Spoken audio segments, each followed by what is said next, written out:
Gloire à Dieu. Que Dieu nous bénisse abondamment. Que sa grâce et sa faveur soient notre partage. On peut acclamer pour le groupe musical.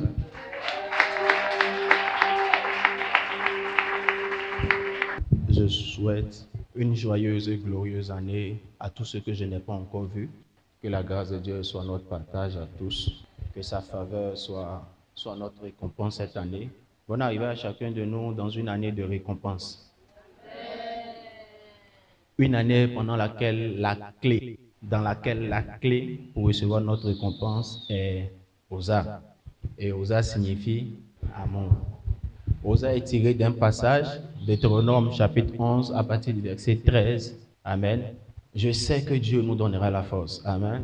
Sous forme d'anonymat, je voudrais rendre grâce à Dieu parce que plusieurs personnes m'ont approché pour me rendre témoignage déjà de Osa. Et je sais que Dieu va nous bénir par rapport à Osa. Amen. Si tu en parles avec quelqu'un, débrouille-toi pour appliquer Osa. Qui a dit, je sais que ça, c'est tellement vrai que, bien, débrouillons-nous pour appliquer Osa. C'est pas facile, non? C'est pas facile de... Ça l'hiver, non? Vraiment, chacun a eu sa part et sa dose. Amen. Et chacun a sa sensibilité pour apprécier ses douleurs. C'est pourquoi je veux donner à chacun un conseil. Ce n'est pas notre force. Amen. Si nous voulons regarder notre force, on ne pourra pas y arriver. Il faut qu'on arrive à compter et à dire à Dieu, donne-nous la force de le faire. Ce que Dieu nous demande, c'est de la volonté pour y arriver. Amen. Donc nous sommes dans un cycle d'obéissance, servir et amour. Amen. Mais à cause du principe de l'amour et à cause de ce que Dieu a commencé à faire avec notre assemblée, si vous avez constaté, nous évoluons par processus. L'année passée, sinon l'année passée, nous avons mis nos prophéties dans le livret de méditation. Mais à la veille des 31 cette année, j'ai donné les prophéties sur la nation. Pas notre nation, sur les nations. Amen. Donc, nous devons comprendre que nous sommes dans le principe du service et de l'amour. Et nous devons être intercesseurs en tant qu'assemblée pour les nations. Amen. Nous devons être intercesseurs pour les nations. Nous devons être intercesseurs pour les autres. Nous sommes ici où nous sommes ce matin. Je choisis et je pèse les mots. Ce n'est pas par le fait de notre volonté. Et ce n'est pas par un fait physique. Amen. Il y a beaucoup de facteurs qui ont voulu qu'on soit ici pour écouter un certain nombre de choses. Sinon, pour nous amener à faire un certain nombre de choses. Mais la grâce du Seigneur va nous préserver. Amen. Je voudrais ce matin qu'on prie ensemble. Les gens ne s'attendent pas à ce que je fasse ça ce matin parce qu'ils savent que je suis un peu trop dehors. Mais on va le faire. Dieu est suffisamment fort pour veiller sur nous. On va prier pour la Côte d'Ivoire. Amen. On va prier pour la Côte d'Ivoire. Amen. Nous sommes dans l'année des municipales. Et comme Dieu sait Dieu a ses manières pour me parler, pour me dire ça te dépasse, ça va au-delà de ta personne. Il faut que ça entre dans un mouvement d'intercession. C'est pourquoi il a attiré mon attention, que je le sache. C'est notre devoir. Une assemblée dirigée par un prophète a de facto un appel à l'intercession. Hier, peut-être qu'on ne l'aurait pas fait. Notre position aussi n'aurait peut-être pas favorisé qu'on le fasse. Mais je pense qu'on doit le faire. Amen. Il faut qu'on prie. Il faut qu'on prie. Compris pour la nation. Je ne peux vraiment pas tout expliquer pourquoi les choses sont ainsi, mais il faut qu'on prie. Amen. Mais il faut qu'on prie. Est-ce qu'on peut prier? Amen. Est-ce qu'on peut prier? Quand la grâce grandit, la responsabilité aussi grandit. Amen. Vous étiez content quand il était en train de prophétiser sur les nations dimanche, non? Il y a la responsabilité qui va avec. La responsabilité, c'est de prier avec le Père pour les nations. S'il vous plaît, on va se tenir debout, on va prier. Lèvons les mains, que ton sang dit avec mon Seigneur, que ton sang soit plus fort pour sécuriser nos routes, pour sécuriser notre nation. Que ton sang soit plus fort pour sécuriser nos routes, pour sécuriser notre nation, pour sécuriser nos vies, pour sécuriser les innocents. Est-ce qu'on peut prier le Seigneur? Prie Dieu pour la nation. Prie Dieu pour ta vie. Prie Dieu pour la nation d'abord. Prie Dieu pour la nation. Parle à Dieu pour la nation d'abord. Parle à Dieu pour la nation. Parle à Dieu pour la nation. Parle à Dieu pour la nation. Que tout vent et programme d'accident soit annulé. Je déclare au nom de Jésus que tout esprit qui a été envoyé, appelé et envoyé pour perpétrer ces accidents, pour créer ces mouvements, que cet esprit soit ramené hors de la Côte d'Ivoire. Que le sang de l'agneau, le sang suprême de Jésus-Christ Nazareth, mort à la croix de Golgotha et ressuscité, qui une fois qu'il a coulé sur le sol de Jérusalem a ouvert le tombe. Que ce sang sécurise notre nation, qu'il recouvre notre nation et qu'il ramène hors de notre nation cet esprit qui a été envoyé avec sa cohorte pour perpétrer ces accidents et pour créer un cycle de maladies que les médecins ne pourront pas contrôler pour qu'il y ait beaucoup de morts. Merci Papa pour ta grâce. Je déclare que nous sommes recouverts du sang de l'agneau. Dis Amen bien. Je déclare que nous sommes recouverts du sang de l'agneau. La Bible dit, celui qui éloigne son épée du carnage. Ce qui suffit que quand il faut combattre, celui qui ne combat pas est sous malédiction. Parce que vous et moi, nous avons prié, combattu pour les desseins et pour les guerres de Dieu ce matin. Le sang de l'agneau nous sécurise. Sa grâce nous sécurise. À cause de cela, les nôtres sont protégés. Je déclare que tu ne seras pas au mauvais endroit au mauvais moment. Je déclare que même s'il devait avoir quelque chose, là où tu étais, où un de tes proches était, il n'arrivera rien. Il n'arrivera rien à cause de ta présence. Il n'arrivera rien à cause de toi. Je dis, je proclame, je déclare. Aucun des tiens ne sera victime d'un dommage collatéral. Ces pas le ramèneront chaque fois à la dernière minute quand il devra être dans un véhicule qui pourrait faire un accident. Aucun de vous ne rentrera dans un hôpital pour une maladie délicate, pour une maladie difficile à traiter. Aucun de vous ne sera affecté par une maladie délicate, par une complication, par l'effet d'un accident.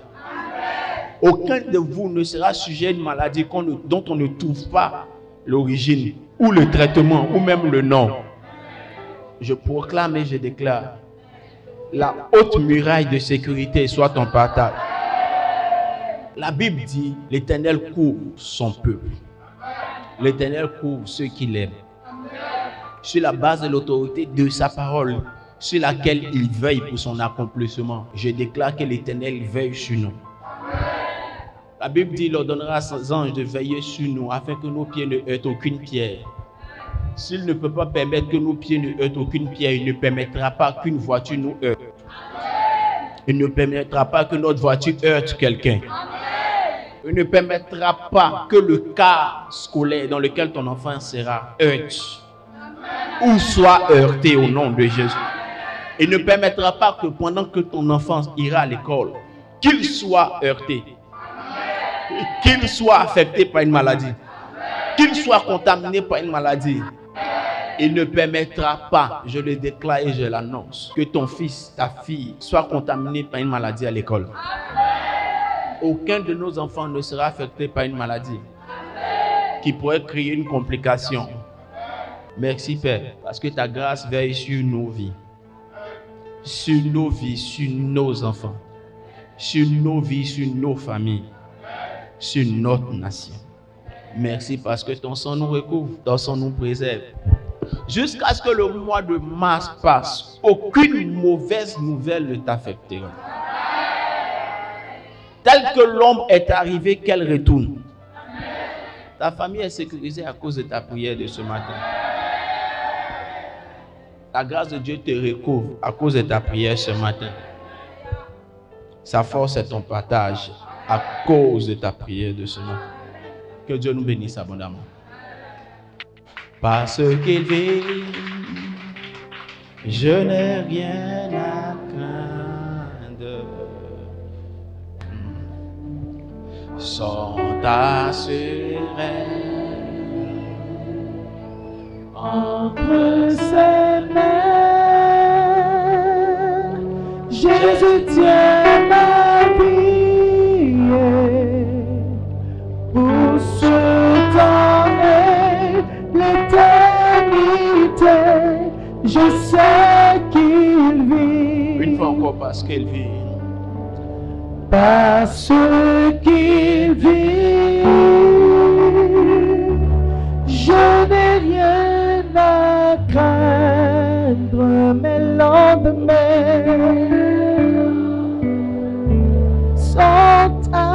Je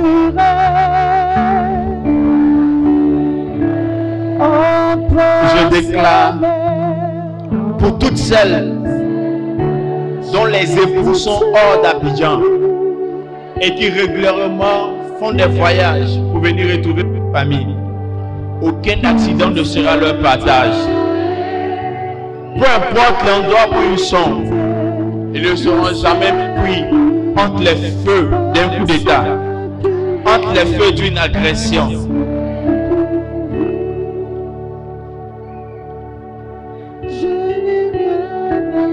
La grâce du Seigneur veille sur les vies. Au nom de Jésus, je prie. Que Dieu nous bénisse.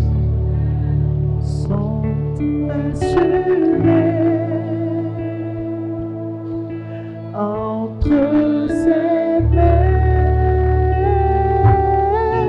Jésus tient ma vie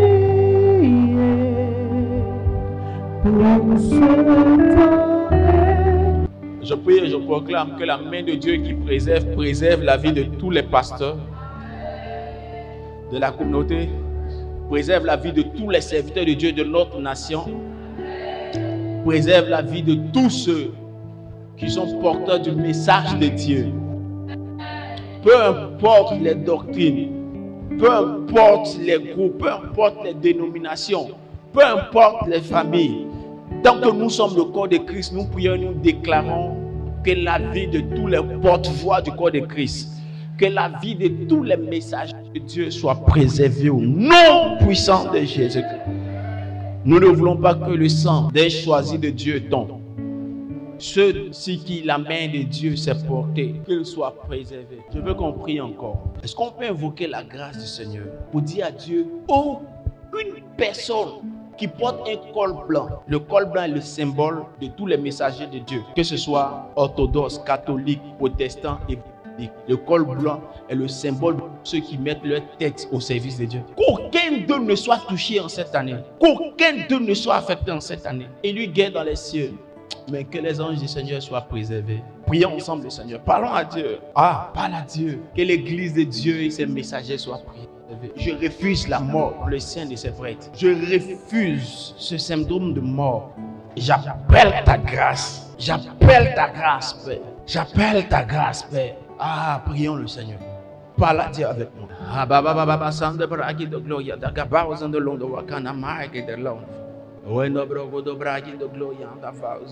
Au nom de Jésus, prie le Seigneur, parle à Dieu. Au nom de Jésus, au nom de Jésus, au nom de Jésus, au nom de Jésus, parle à Dieu.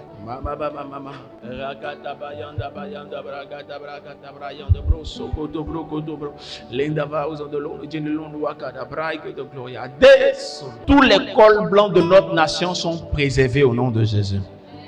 Tous les cols blancs, tous ceux qui ont décidé de donner leur vie au sacerdoce pour la cause de Dieu sont préservés au nom de Jésus. Que le nom du Seigneur soit béni, on peut s'asseoir. Merci de votre contribution. Il faudrait qu'on s'habitue à ça. Il faudrait vraiment qu'on s'habitue à ça, à être régulièrement en prière comme ça. La grâce est aussi une responsabilité. Amen. Ne regardons pas simplement la grâce, regardons la responsabilité. La première équipe d'intercession d'un prophète de Dieu, c'est son assemblée. Amen. Donc, habituons-nous à ça. Pour arriver qu'on arrive au culte, puis qu'on prenne tout le temps à intercéder pour les gens et pour les nations. N'oublions pas que nous sommes une assemblée pour servir. Une assemblée dédicacée au service de Dieu. Amen. Dieu nous bénisse. Je voudrais en quelques mots vous partager un message que Dieu m'a donné, qu'il veut que je prêche ce matin. Dans le livre de Actes chapitre 9, ça sera le texte de base. Actes chapitre 9, à partir du verset 1er. Actes chapitre 9, verset 1. Cependant, Saul, respirant encore la menace et le meurtre contre les disciples du Seigneur, se rendit chez le souverain sacrificateur et lui demanda des lettres pour la synagogue de Damas, afin que, s'il trouvait des partisans de la nouvelle doctrine, hommes ou femmes, il les amena liés à Jérusalem. Verset 3. Comme il était en chemin et qu'il approchait de Damas, tout à coup, une lumière venant du ciel resplendit autour de lui. Comme il était en chemin et qu'il approchait de Damas, une lumière resplendit autour de lui. Allons-y. Il tomba par terre et il entendit une voix qui lui disait, Saul, Saul, pourquoi me persécutes-tu? Verset 5, il répondit, qui es-tu, Seigneur? Et le Seigneur dit, je suis Jésus que tu persécutes. Il te serait dû de régimber contre les aiguillons. Tremblant et saisi d'effroi, il dit, Seigneur, que veux-tu que je fasse? Et le Seigneur lui dit, lève-toi, entre dans la ville et on te dira ce que tu dois faire. Amen. Qui a rencontré Paul? C'est qui? Allons au verset 10. Or, il avait à Damas un disciple nommé Ananias. Le Seigneur lui dit dans une vision, Ananias, il répondit, me voici Seigneur. Et le Seigneur lui dit, lève-toi, va dans la rue qu'on appelle la droite, et cherche dans la maison de Judas un homme Saul de Tarse. Verset 12, car il prit et il a vu en vision un homme du nom d'Ananias qui entrait et qui lui imposait les mains afin qu'il recouvrât la vue. Bon, Paul priait et puis il a vu en vision un homme qui s'appelle Ananias qui entre pour prier pour lui pour qu'il recouvre la vue. Donc Dieu envoie Ananias pour aller vers lui. Lui Ananias en question. Allons-y. Ananias répondit, Oui. Seigneur, j'ai appris de plusieurs personnes tout le mal que cet homme a fait à tes saints de Jérusalem. Et il a ici des pouvoirs de la part des principaux sacrificateurs pour lier tous ceux qui invoquent ton nom. Verset 15. Retenez, il parle de l'église. Amen. Tous ceux qui invoquent son nom, en cette époque-là, on parlait de l'église. L'église venait de naître. Amen. Allons-y. Verset 15. Mais le Seigneur dit, va, car cet homme est un instrument que j'ai choisi. Portez mon nom devant. Verset 15. Mais le Seigneur lui dit. Le Seigneur dit à Ananias, va, car cet homme est un instrument que j'ai choisi. Car cet homme est un instrument que j'ai choisi. Pour porter mon nom devant les nations. Pour porter mon nom devant les nations. Devant les rois. Devant les rois. Et devant les fils d'Israël. Et devant les fils d'Israël. Et je lui montrerai tout ce qu'il doit faire. Est-ce que l'église est restée à Damas? Est-ce que l'église est restée à Jérusalem? Est-ce que l'église ne s'est pas répandue? L'église s'est répandue. Il dit, il a choisi Paul pour porter son nom devant les nations, devant les rois et devant les fils d'Israël. Amen. Continue. Et je lui montrerai tout ce qu'il doit souffrir pour moi.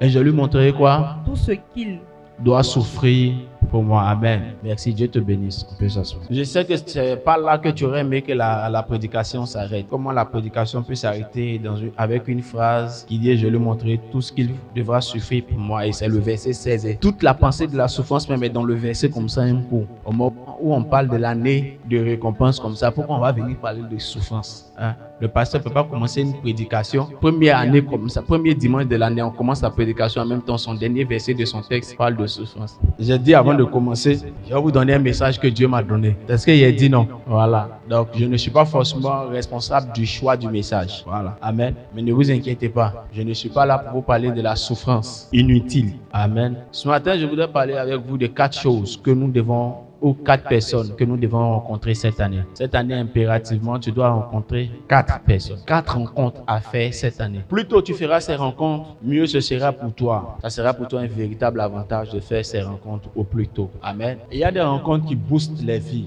Il y a des rencontres qui sont décisives. Il y a des rencontres qu'on peut faire qui peuvent avoir un véritable impact sur notre vie. La notion de rencontre prend en compte certains facteurs, entre autres. Tu es sur ton chemin sans forcément préparer que tu retrouves quelqu'un sur la route, ou vous vous êtes donné rendez-vous quelque part, ou encore il y a quelqu'un qui spécialement a décidé de venir vers toi. Amen. Soit vous vous êtes donné rendez-vous quelque part, c'est un rendez-vous, donc vous vous rencontrez là-bas. Mais le principe de la rencontre, c'est plus souvent on se croise quelque part sans qu'on se soit forcément donné rendez-vous. Mais il y a aussi le fait qu'on peut se donner rendez-vous pour se rencontrer quelque part.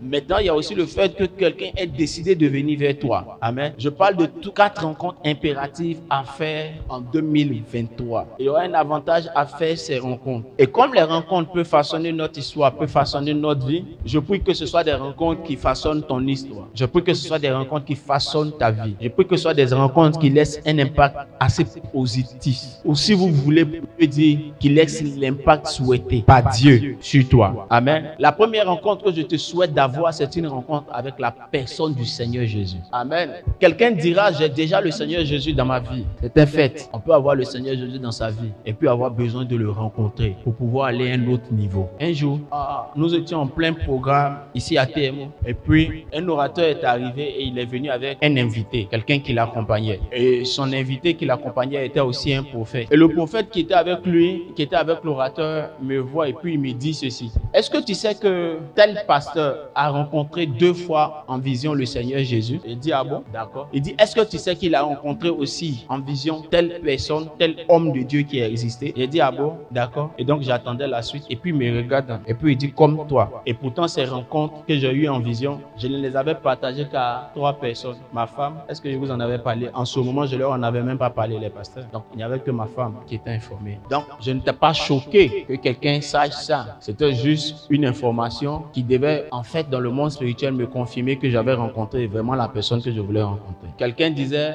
devant ma femme, je priais pour quelqu'un, je lui disais, t'inquiète-toi, je vais prier, tu auras l'esprit d'audace, que je l'ai aussi. Et ma femme de confirmer, je peux confirmer, il n'a pas peur. D'où me vient cet esprit d'audace? Un jour, je priais et je disais au Seigneur Jésus, je veux te rencontrer, il faut qu'on parle de certaines choses, il faut qu'on parle, j'ai besoin de parler avec toi. Et il m'a dit, je viendrai te rencontrer à une condition, je ne viendrai pas seul. Et pendant que j'étais en train de prier, il m'a donné la condition et j'étais en train de respecter la condition. L'endroit où j'étais était très stratégique. J'étais en train d'atteindre le quota qu'il m'avait demandé pour la condition. Puis le lieu où j'étais à genoux en train de prier depuis 3 jours, j'étais en train de prier là, non-stop, je partais vers le 4e jour de prière sans avoir dormi. Et puis, j'entends dans mon esprit la porte s'ouvrir là où j'étais. Puis, je le vois entrer. Ma vie n'a plus jamais été la même. Il m'a dit ceci. En souriant, je ne suis pas venu seul, venu avec quelqu'un. J'ai une surprise pour toi. Et puis, derrière lui, quelqu'un est entré. J'ai vu l'esprit d'un homme que j'apprécie tant. Quand il est entré, il a souri. Je fais économie de ce que lui et moi on s'est dit. Et puis, l'homme qui était avec lui a dit, je te donne ça. Prends, il va avec. Tu travailleras avec. J'avais toujours désiré avoir ce qu'il avait. Ceux qui écoutent le pasteur David Oyedepo, vous allez comprendre que c'est l'homme qui n'a peur de personne. Il a reçu ça de son père spirituel. Ceux qui écoutent le pasteur Duncan Williams, vous allez comprendre aussi que c'est l'homme qui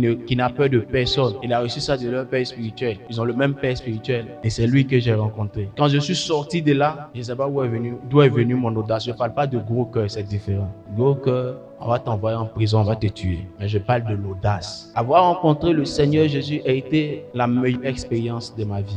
Là, c'est la 2e fois que je le rencontre. Et je garde dans mon cœur un amour pour le service tel que on ne peut pas me l'enlever parce que je l'ai rencontré. Rencontrer le Seigneur Jésus donnera un autre sens à ta vie chrétienne. Tu n'es pas obligé de le rencontrer en vision. Ne te crée pas de vision, mais pousse au-dedans de toi le désir de le voir différemment. Ne te rassasie pas du fait que tu l'aies rencontré en l'acceptant comme Seigneur et Sauveur. C'est pas suffisant. Dis-lui, je veux te voir différemment. Plus tu découvriras ou que tu rencontreras encore le Seigneur Jésus dans ta vie, plus tu auras un sens élevé, une conscience plus accrue de ton service pour Dieu. J'ai pris le texte de l'apôtre Paul afin que vous puissiez vous rendre compte vous-même ce qu'il est devenu plus tard après avoir rencontré le Seigneur Jésus. À l'image de Pierre, qui lui aussi a reçu un impact considérable après son entretien avec le Seigneur Jésus. Quelqu'un disait il était question de crucifier Pierre et Pierre de répondre, ne me faites pas ce grand honneur d'être crucifié comme mon maître. Si vous voulez, vous avez vraiment décidé de me crucifier alors que ma croix soit renversée afin que je ne sois pas dans les mêmes positions que lui. C'est alors que pour Pierre, il était crucifié sur la même croix, mais la tête en bas. André, quant à lui, a été crucifié à l'image de la croix chez les sportifs, à l'EPS, comme ça, le signe de multiplication. Tous ceux qui, à un moment donné dans leur vie, ont décidé de rencontrer le Seigneur, ont eu la conscience d'un particulier que Dieu leur a donné, d'un service exceptionnel auquel ils devaient se soumettre. Nous sommes dans l'année du service. Tu ne peux pas atteindre les objectifs du service si tu n'as pas la conscience que tu le fais pour le Seigneur Jésus. Très peu de personnes diront qu'ils m'ont déjà vu pleurer pour une cause qui me concerne personnellement. Très peu de personnes. Mais je peux pleurer quand quelqu'un est malade. Quand on a commencé l'assemblée, un jour j'étais assis au salon et puis j'ai eu un témoignage d'une guérison qui avait eu lieu quelque part. Et puis j'ai commencé à pleurer. Ma belle-sœur était à côté. Elle dit, aïe. Elle dit, tu as quoi? Il dit, mais pourquoi c'est chez les autres qu'il n'y a que des guérisons? Et puis il n'y a eu qu'une seule guérison. Regarde comment les gens sont contents. Comme si Dieu n'existe pas. Et mes larmes ont commencé à couler et je pleurais. Je pleurais parce que j'avais soif que Dieu guérisse. J'avais soif que la nature de Jésus se manifeste encore pour nous. Et j'ai encore soif de ça. Il m'a juste dit, à la première fois, il m'a rencontré des choses. Et j'ai compris que certaines choses se font dans le temps. Quand nous sommes sortis de là, les séries de révélations que nous recevions disaient la particularité de votre assemblée, ça sera la guérison pour la période. Ouais, elle peut se rappeler de ces visions qu'elle a eues aussi. Une vision extraordinaire quand on préparait la croisade où elle a été emportée. Je me rappelle du dernier culte avant la croisade à la psychologie 2. On a fini le culte plus tôt. Comme elle s'appelle, Alexandra est sortie, elles sont parties.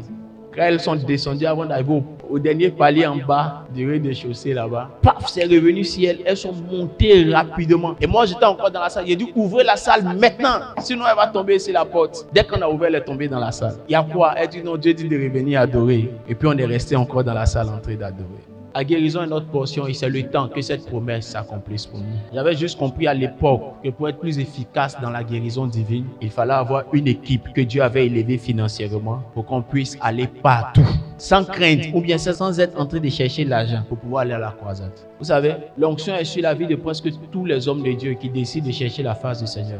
Mais les résultats n'accompagnent pas tous ceux qui ont l'onction. Souvent parce qu'ils sont obligés de se concentrer pour trouver l'argent, pour organiser les choses. Ils n'ont pas le temps d'être en train d'activer cette onction. L'onction était sur la vie de notre père, le prophète Kakou Sévérin, 10 ans ou 15 ans avant qu'on ne le connaisse publiquement. Mais on a commencé à le connaître publiquement quand Dieu a commencé à lui donner des gens prospères. Alors il pouvait aller dans tous les endroits, organiser des programmes, sans être en train de chercher l'argent pour organiser, ou bien sans être sur le terrain pour organiser. L'organisation se faisait et lui, il était juste en train de prier. Quand il venait, il sortait juste avec la gloire de Dieu pour opérer. C'est alors que le Seigneur m'a dit, élève des gens prospères. C'est aussi ça le message qui accompagne la guérison. Rencontrer Jésus te donnera de voir ta vocation. Regardez le sens du verset 16. Ici, on peut donc comprendre le sens du verset 16. Est-ce qu'on peut dire à quelqu'un que tu es né pour souffrir? Est-ce qu'on peut dire à quelqu'un, je t'ai appelé pour souffrir? Mais le Seigneur Jésus, en parlant à Paul, comment ça s'appelle, à Ananias le disciple, il dit, va et pas lui parce que je l'ai appelé à répondre mon évangile dans les nations. Mais va et pas lui parce que je lui montre ce qu'il doit souffrir pour moi. Mais il peut dire non, Paul, en lui disant je ne suis pas là pour souffrir.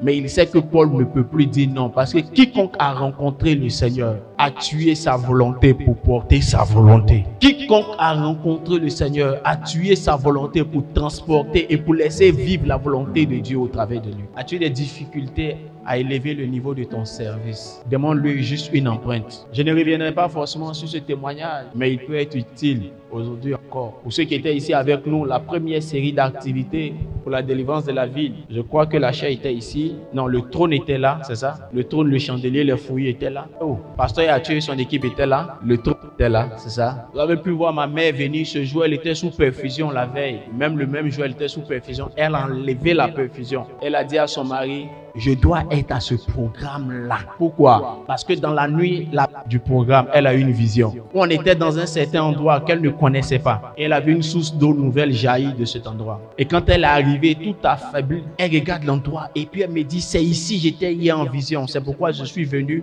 malgré la perfusion. Et j'ai vu un courant d'eau nouveau sortir là-bas au milieu. J'ai dit, donc toi-même, va là-bas toucher l'endroit et dis à Dieu que ça sorte. Notre église doit rencontrer Christ. Que ce ne soit pas une personne, deux personnes. Parce que l'église entière est une église servante de Dieu. Et l'église doit rencontrer Christ. Tu dois rencontrer Christ pour ne pas être à la traîne. Pour ne pas être choqué que le pasteur dise, donne-moi 50 millions, donne-moi 20 millions, donne-moi 15 millions, allons faire une croisade. Pour ne pas que tu dises, mais c'est quelle église? On prend tout l'argent des gens. Pour ne pas que tu penses que le pasteur prenne l'argent des gens. Le pasteur vit pour une cause. Que l'évangile soit annoncé. Que Dieu parle encore à nos nations. Qu'on puisse dire qu'il y a en Côte d'Ivoire quelqu'un par qui Dieu parle. Et ça se réalise. Qu'il y ait des maladies et des cas incurables qui guérissent. Tu dois rencontrer Christ pour connaître quel est ton rôle dans notre équipe. Le bishop Oyedepo a un don de foi extraordinaire. Il est le père aujourd'hui du message de la foi. Il a reçu le mandat depuis les années 80 et cela a été accrédité dans notre mouvement de foi par le père Kenneth Copeland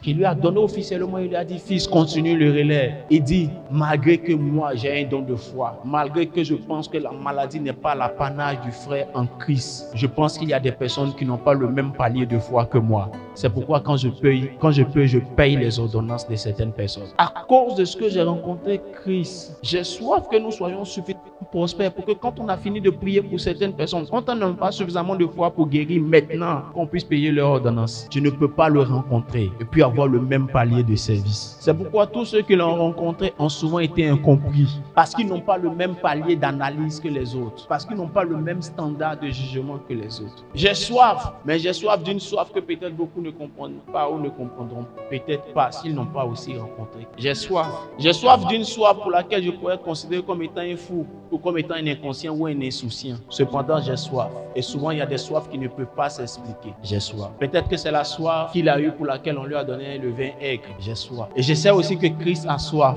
On a dit la rencontre, c'est soit qu'on se croise quelque part dans un endroit où on s'est donné, ou que nos chemins se croisent accidentellement, ou bien que ce soit quelqu'un qui a décidé d'aller vers l'autre. Je peux te dire, s'il m'a demandé de donner ce message, c'est parce qu'il veut venir vers nous. Mais c'est parce qu'il veut aussi te dire tu peux faire mouvement pour venir vers moi. Rappelez-vous quand Pierre avait péché et qu'il pensait que son mandat était fini avec Dieu. Rappelez-vous qu'il est celui qui avait eu la révélation pour dire, tu es le Fils de Dieu. Il est celui qui a dit, à qui irions-nous? Tu as les paroles de la vie. Il est celui à qui il a été dit, tu es Pierre, sur cette pierre je bâtirai mon église. Quand les hommes ont mis fin à son mandat, Jean chapitre 20, rappelez-vous, il est celui de qui il est dit. Le Seigneur a dit aux femmes, allez dire aux disciples et à Pierre qu'on se retrouve en Galilée, qu'on se rencontre en Galilée. Peut-être quelqu'un ce matin a un rendez-vous en Galilée. Il a besoin de te rencontrer. J'ai soif d'avoir plus de fils et de filles qui auront mon cœur. Je serai peut-être encore plus incompris que hier. Je suis déjà habitué à être incompris. Mais j'ai soif d'avoir des personnes qui vivent une vie d'obéissance sans précédent. J'ai soif de personnes qui sortiront de la vie dans la chair. Des analyses et des raisonnements qui encore sont restés à la traîne. J'ai soif de personnes qui décident de rencontrer Christ pour que son impact, son empreinte sur leur histoire soit beaucoup plus grand. Quand je refusais l'appel au ministère, certainement à cause de la pression des parents, à cause de la pression sur ma mère, à cause de l'idée que j'avais sur moi, que j'avais de moi, je n'ai jamais pensé être assimilé un jour à quelqu'un qui est nul. Mais c'est comme s'il m'avait promis, je mettrai tout en œuvre pour t'avoir toi. Et lorsque les séries d'échecs ont commencé, j'ai voulu trouver des raisons, mais c'était déjà fait. Lorsque j'ai dealé avec lui et qu'il m'a permis d'aller en psychologie, c'était comme un sentiment de fierté parce que je croyais avoir gagné en disant super, je voulais aller à l'université. Super, je suis à l'université. Quand j'ai commencé à aimer la matière, un jour je l'ai entendu me dire, j'ai besoin de toi. Alors j'ai compris qu'il est toujours plus fort. C'est juste par respect qu'il te dit, j'ai besoin de toi. Alors là, j'ai compris que s'il a pu me mettre dans un système de retard en perdant toutes ces années scolaires, juste pour me donner de comprendre, pourquoi forcer? Il peut venir à ma rencontre comme il est venu à la rencontre de Paul. C'est juste par respect, il a dit à Pierre, retrouve-moi en Galilée. Sinon, il peut aller attraper Pierre où il est. Il m'a dit, par la bouche d'un homme de Dieu qui en pleine assemblée est venu chez nous un lundi de Pentecôte, un programme de jeunesse.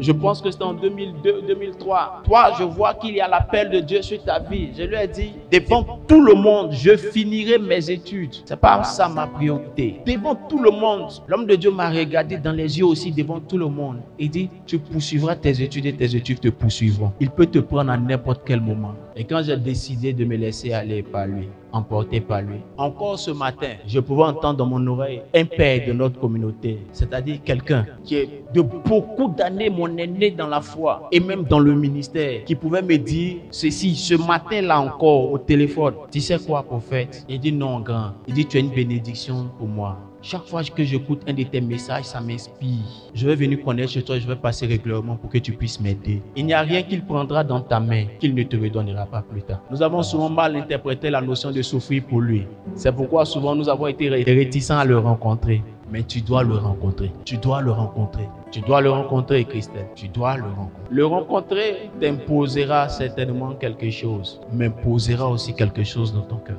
Prie et aspire à le rencontrer cette année. Ma prière est que nous devenions une assemblée qu'il aurait rencontrée. Si je peux rencontrer et avoir cette année au moins 10 fils, 10 filles qui l'auront rencontré. Si je peux simplement avoir des personnes qui peuvent désirer le rencontrer. La dernière fois que je prêchais avec une telle énergie, c'était le message de la Pâque et c'était le message du linge, pour ceux qui se rappellent.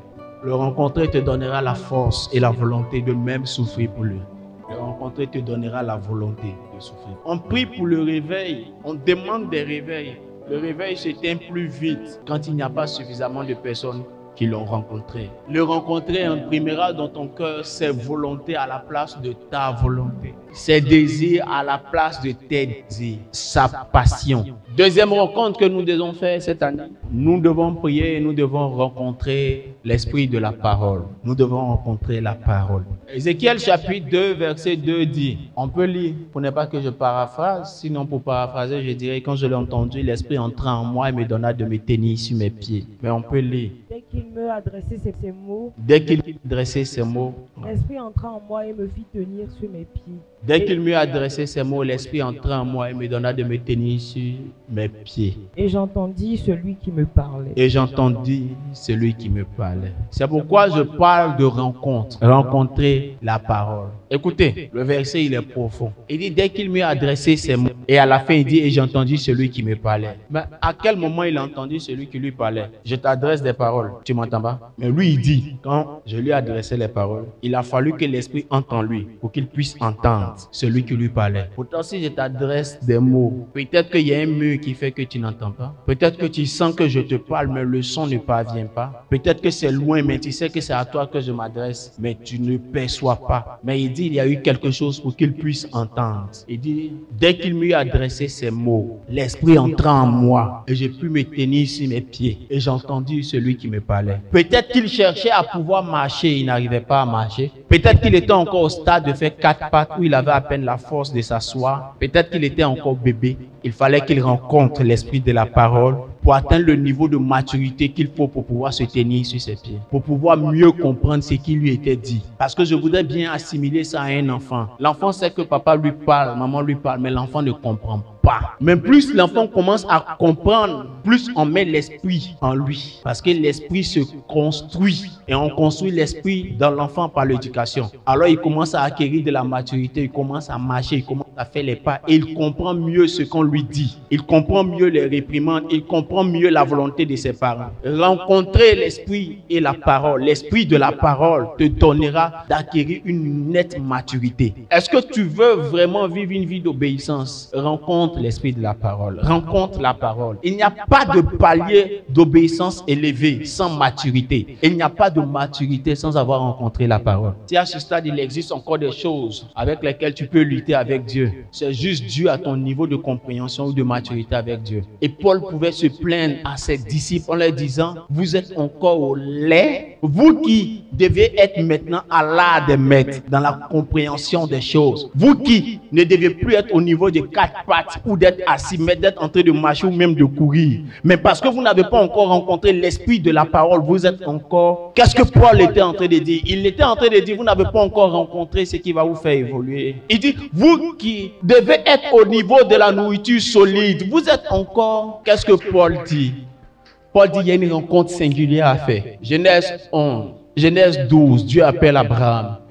Genèse 13, Dieu fait alliance avec Abraham et Dieu dit à Abraham, toutes les ethnies de la terre seront bénies en toi. Il dit toutes les nations, le mot nation c'est ethnos qui veut dire ethnie. Toutes les ethnies de la terre seront bénies en toi. En Genèse 13. En Genèse 14, Dieu dit, on entend maintenant l'ethnie d'Abraham, Abraham l'hébreu. Tant que Dieu n'avait pas béni les ethnies, on ne devait pas lui donner une ethnie. Et quand on lui donne une ethnie maintenant, tous ceux qui sortent de lui sont censés parler son ethnie. Quand tu rencontres l'esprit de la parole, c'est alors que tu comprends que j'appartiens à une communauté où voilà notre pensée. Peut-on demander à quelqu'un de Winner Chapel de ne pas avoir la foi? Il ne peut même pas penser qu'il va être à Winner Chapel et puis il va chercher à faire autre chose qu'avoir la foi. Parce qu'il sait que chez eux, c'est ça. Rencontrer l'esprit de la parole te donne un niveau de maturité pour comprendre que chaque messager a ses versets. Et toute la Bible n'est pas pour tous les messagers. Paul pouvait dire, et ma parole et ma prédication ne repose pas sur des discours persuasifs de la sagesse humaine, mais sur une démonstration de parole, sur une démonstration de puissance. Paul était donc en train de dire, j'ai la parole pour enseigner, j'ai la parole pour prêcher, mais je suis un homme de puissance. Rencontrer l'esprit de la parole te donnera la maturité pour marcher. Marcher, c'est aller où l'esprit veut que tu ailles. C'est aller où ton assemblée va. C'est aller là où le groupe va. Il n'y a pas d'obéissance sans avoir rencontré l'esprit de la parole. Il n'y a pas d'obéissance sans avoir rencontré l'esprit de la parole. Parce qu'il n'y a pas d'obéissance si tu n'as pas compris. Quelqu'un me disait, c'est quand je suis devenu que j'ai compris mon père. Mon professeur de psychologie m'a dit, docteur Kakou en clinique, elle dit, deviens adulte et parent que quand on peut pardonner à ses parents. Quand tu rencontreras l'esprit de la parole, tu entreras dans une telle sphère de compréhension des choses de Dieu. Tu ne fourniras pas d'efforts pour l'entendre te parler quand tu ouvres la Bible. Tu ne fourniras pas d'efforts pour rentrer de méditer. Il pourra te parler aisément. Je disais à ma femme que le constat que j'ai fait, c'est que peu importe ce que tu peux penser, Dieu associe les gens par sémence qu'il transporte. On est allé en vacances au Ghana, on devait rencontrer un certain homme de Dieu, et puis une de nos tantes nous met en contact avec un pasteur là-bas, et le pasteur depuis notre arrivée se tient à notre disposition avec sa voiture, il nous conduit. Ma femme le regarde jusqu'à, et puis elle lui dit, tu ressembles trop à mon mari dans tes manières de faire. Et puis il dit, oh tu sais, pour moi, si c'est parce que je vous conduis, pour moi servir est la plus grande chose. Elle dit, voilà, c'est ce que je disais. Et il dit, ça fait combien d'années je suis dans le ministère, mais c'est à peine maintenant j'ai ouvert une église parce que je préférais travailler dans le social. Je préférais aider les gens. Oh, je vais dire quelque chose à quelqu'un. Désire rencontrer l'esprit de la parole. Désire rencontrer la parole. Quand tu rencontres la parole, tu la rencontreras avec une teinture. Cette teinture-là sera le sceau pour comprendre le message de la maison. Sera le sceau pour comprendre le ethnos de la maison. Tu comprendras pourquoi, quand le pasteur dit on va être prospère, mais pourquoi lui il parle toujours de prospérité, ou bien il parle toujours des services, ou bien il parle toujours de guérison. Tu ne fourniras pas de foi. Quand tu ouvriras ta Bible, quand tu seras en train de lire, toi-même tu vas voir, il y a prospérité ici, il y a guérison ici. Ah, mais donc Jésus, tout ce qu'il a fait parlait de la guérison. Donc Jésus, tout ce qu'il a fait parlait de prospérité. Quand tu rencontres l'esprit de la parole, il y a des efforts que tu ne fournis pas. Je l'ai dit, si tu ne peux pas être roi, au moins tu peux être dans la cour royale. Et si nous voulons le réveil, que nous soyons dans la cour royale. Écoutez-moi, Église, s'il vous plaît. Si tu n'as pas rencontré l'esprit de la parole, tu as un domaine. Il faut que tu rencontres l'esprit de la parole par rapport à ton domaine. C'est ce qui va te faire briller. Tu es frustré. Pourquoi? Je te dis la vérité. Tu es frustré. Tu sais pourquoi? Parce que tu penses que là où on dit Dieu t'a appelé, là, ce n'est pas là qu'il t'a appelé parce que tu ne vois pas des résultats. Mais tu n'as pas encore rencontré l'esprit de la parole. C'est pourquoi tu ne peux pas te tenir debout dans ton domaine. Quand tu rencontreras l'esprit de la parole lié à ton domaine, tu te tiendras debout dans ton domaine. Je parlais avec quelqu'un et puis je disais à la personne, prochainement je vais vous expliquer, sinon même théâtre, il y a théâtre dans la Bible. La personne a dit, quoi? Théâtre dans la Bible? Elle dit, ah, souvent moi-même, eux ils ne me comprennent pas, mais moi-même aussi là, je suis choqué quand ils ne savent pas ça. Moi-même, je ne les comprends pas aussi. Pour moi, ah, mais comment tu ne sais pas ça? Donc vous ne savez pas ça? Vous ne savez pas ça? Et Dieu, ils sont où? Mais comment vous faites? C'est comme ça aussi, je suis choqué. On dit on devait parler à David, on ne sait pas comment lui parler. Ils sont allés chercher un groupe qu'on appelle les habiles de Tekoa. On dit on allait chercher des femmes habiles pour venir mettre en scène ce qu'on devait dire à David. C'est théâtre là. Donc si tu es acteur, film, si tu es acteur, peu importe, sketch, théâtre, musique, tant que tu es acteur, tu ne peux pas venir t'arrêter devant moi et puis j'ai dit je n'ai pas un verset pour te lever avec. Parce que j'ai l'esprit de la parole qui va entrer en toi quand je vais déclarer, tu vas te tenir debout et puis on va te célébrer. Un jour j'ai envoyé un message à ma petite soeur. Ils veulent qu'elle dise le verset. Je ne dis pas le verset. T'inquiète-toi. À huis clos. La Bible dit on maudira celui qui empêchera la distribution. Quand j'ai pris le verset, il dit c'est qu'il y a une grâce de travailler dans la distribution. Si. Parce que la distribution permet d'enlever la marchandise entre les mains de ceux qui ont le monopole pour le mettre à la disposition de la masse. C'est le commerce. Mais écoutez, ça vous avez analysé ça selon la Bible. Il faut analyser ça selon le système économique. Selon le système économique, ça veut dire que ceux qui ont la masse bloquent pour la pénurie augmente. Pour faire plus de profit. C'est pourquoi en fait Dieu a dit, c'est un verset économique. Vous voulez créer des pénuries pour créer la plus-value sur votre marchandise, augmenter vos bénéfices. Donc dit, parce que le pauvre est en train de subir. Quand j'ai un tel verset, tu penses que je ne peux pas entrer dans une nation pour parler au ministre du commerce? Quand l'esprit de la parole est entré en toi, dans ton domaine, tu découvres tout ce que la Bible dit. Il a dit à ma petite soeur, j'ai dit je t'envoie ce verset, à partir de ce jour je te bénis ma fille. Il a dit tu es béni, ton talent sera distribué. Tu ne peux plus rester en bas pour donner à 2 ou 3 personnes. C'est quand il a fini de lui envoyer ça, qu'aujourd'hui elle est là où elle est. Pour organiser bon conseil évangélique, il ne faut pas l'appeler comme animatrice. Tu vas voir si tu as réussi. C'est la référence, vous attendez. Allez chercher, vous allez voir. Vous n'allez même pas trouver. Tu sais pourquoi tu n'as pas trouvé? C'est une version qui a dit ça. Donc il faut qu'il te donne la version. Si je retrouve, je vais vous envoyer ça sur groupe info en semaine. Sinon, si moi aussi je bloque la distribution, c'est pas bon. Vous voyez, non? Il connaît le réveil du verset. Quand je retrouve ça en semaine, je vous envoie. Non, il ne sert à rien de garder la pensée de Dieu pour dire que non, tu apprends, rencontrant l'esprit de la parole. Rencontre la parole, ça te donnera la maturité. Rencontre la parole, ça te donnera l'excellence. Nous voulons entrer dans l'excellence. Il faut rencontrer la parole. Avec quoi Dieu a créé la terre? Avec quoi? Qui a dit ça? Qui a dit que Dieu a créé la terre avec la parole? Quel verset? Genèse et Jean chapitre 1. C'est ça, non? Genèse et Jean chapitre 1. L'excellence, c'est quoi? C'est faire bien ce qu'il fait en utilisant la force de chacun pour faire avancer le groupe. De manière globale, nous croyons que c'est la parole que Dieu a utilisée pour créer la terre. Mais je crois en ce que Jérémie 51:15. Il a créé la terre par sa puissance, il a fondé le monde par sa sagesse, il a étendu les cieux par son intelligence. Qu'est-ce que le verset dit? Genèse nous a dit que tout a été créé par la parole. C'est ça? Jean a dit au commencement était la parole était à l'origine de tout ce. Donc, Jean confirme que tout a été créé par la parole. C'est vrai, c'est pas faux. Mais l'esprit d'excellence nous donne d'aller dans les détails des choses. Et l'esprit d'excellence nous pousse à savoir qu'est-ce qui a été fait par quoi. Qui on peut utiliser pour faire quoi. C'est ça l'esprit de l'excellence. Parce que si on a trouvé celui-là qui est excellent, qui est bon dans son domaine, au lieu que ce soit moi généraliste qui le fait, si lui il fait, ça sera mieux. Donc la parole est globale. L'esprit est celui qui a travaillé quand Dieu a envoyé la parole pour faire. Maintenant Dieu cache le détail ici. Et puis lui nous donne les détails. Le détail dit quoi? Le détail dit qu'il y a 3 domaines qui ont été utilisés, dans lesquels la création s'est faite. C'est ça? Il y a 3 domaines dans lesquels la création a été faite. La création s'est déployée. Il y a la terre, il y a le monde et il y a les cieux. Le détail dit qu'il y a 3 sources, 3 sous-sources de la parole que Dieu a utilisées pour créer les 3 dimensions qui existent dans la terre. La terre existe dans 3 dimensions. Dans la dimension matière, qui est la terre, dimension pensée, qui est le monde, dans la dimension science élevée, qui sont les cieux. C'est les 3 dimensions de la terre. Donc quand on dit Dieu a créé toutes choses par sa parole, il a créé la terre par sa parole. La terre c'est l'ensemble, le monde c'est tout ça qui est l'ensemble. Mais l'ensemble est composé de 3 niveaux. Il y a la matière, nous sommes matière, mais nous sommes aussi pensée. Donc c'est ça qui est le monde. Le monde c'est le système de pensée. Mais nous sommes aussi intelligence pour capter ce qui est science, c'est-à-dire ce qui est dans les cieux. Vous voyez? Donc pour pouvoir faire tout ça, la parole s'est scindée dans des domaines spécifiques. Et dans les domaines spécifiques de la parole, Dieu a utilisé sa puissance pour créer tout ce qui est matière. Pour produire ce qui est matière, c'est la puissance de Dieu qui a fait. Pour créer ce qui est pensée, il a utilisé quoi? Le monde. Il a utilisé sa sagesse. Quoi ça? Il a utilisé sa compétence. Super. Son savoir-faire, sa sagesse pour créer les manières de penser. Parce que c'est ce qui fait qu'on est différent.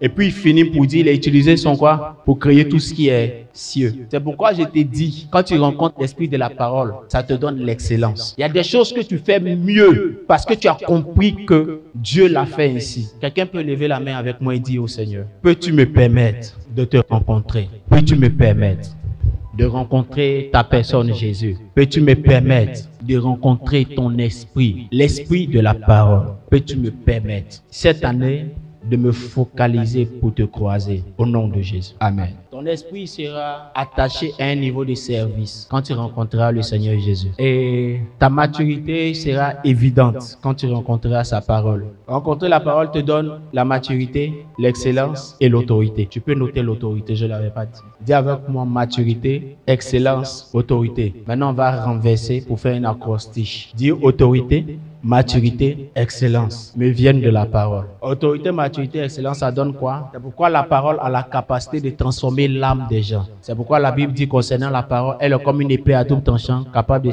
séparer jointure, moelle et jointure. Elle juge les sentiments de notre âme. Les sentiments ne sont pas dans notre esprit, mais le mot esprit parle de l'âme. Donc vous voyez que les 3 domaines que la parole nous donne, quand on la rencontre, ont pour but d'opérer dans notre âme. Je veux vraiment encourager quelqu'un. S'il plaît à Dieu, dimanche prochain, on finira le message. Mais je veux vraiment encourager quelqu'un à prier tout au long de la semaine, à pouvoir rencontrer Dieu dans ce domaine. Dieu te bénisse abondamment.